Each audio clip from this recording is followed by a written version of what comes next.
ArcelorMittal n'est pas seul à se replier. Si le géant mondial de l'acier s'est attiré les foudres politiques en annonçant la fermeture de plusieurs sites en Europe, la concurrence ne fait pas mieux. Au-delà de certaines spécificités liées au groupe, la fermeture des sites traduit le lent déclin de la sidérurgie européenne et la situation très préoccupante du marché mondial. En 2012, la production d'acier n'a ainsi augmenté que de 1,2%, sa plus faible performance depuis le déclenchement de la crise en 2009.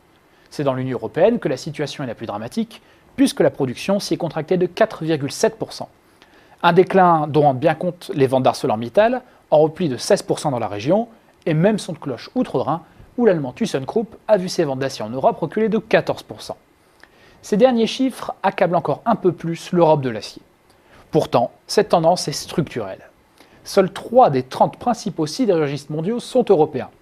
ArcelorMittal, leader mondial en volume, l'allemand ThyssenKrupp, présent surtout en Europe, et l'italien Riva, qui dispose du plus grand site sidérurgique du continent. Prise dans son ensemble, l'Europe ne représente plus que 11% de la production mondiale, et la France pointe au 14e rang seulement. Les leaders mondiaux, aujourd'hui, sont presque tous asiatiques. Parmi les plus importants sidérurgistes figurent toujours le coréen POSCO, les groupes japonais comme Nippon Steel ou GFI, spécialisés notamment dans les aciers à forte valeur ajoutée destinés à l'industrie.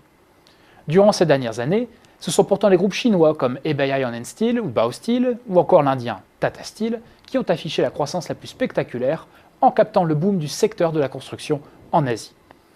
Pour les aciéries européennes, les marchés émergents restent pourtant un objectif lointain et la demande internationale est incapable d'avoir un effet d'entraînement. La demande des émergents émane surtout du secteur de la construction, gourmand en acier de faible ou moyenne valeur ajoutée.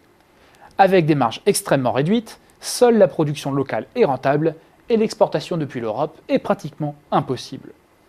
Quant à la demande émanant de l'industrie, elle est satisfaite de plus en plus par des acteurs locaux montant en gamme ou, dans le cas de l'Asie, par la concurrence japonaise et coréenne.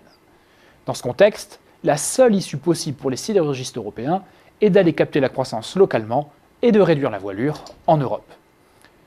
Le cas d'ArcelorMittal est ainsi loin d'être isolé, et si un site peut être sauvé en France, c'est qu'un autre site sera condamné en Europe. Pour sauver l'acier européen, c'était l'industrie européenne qu'il fallait préserver.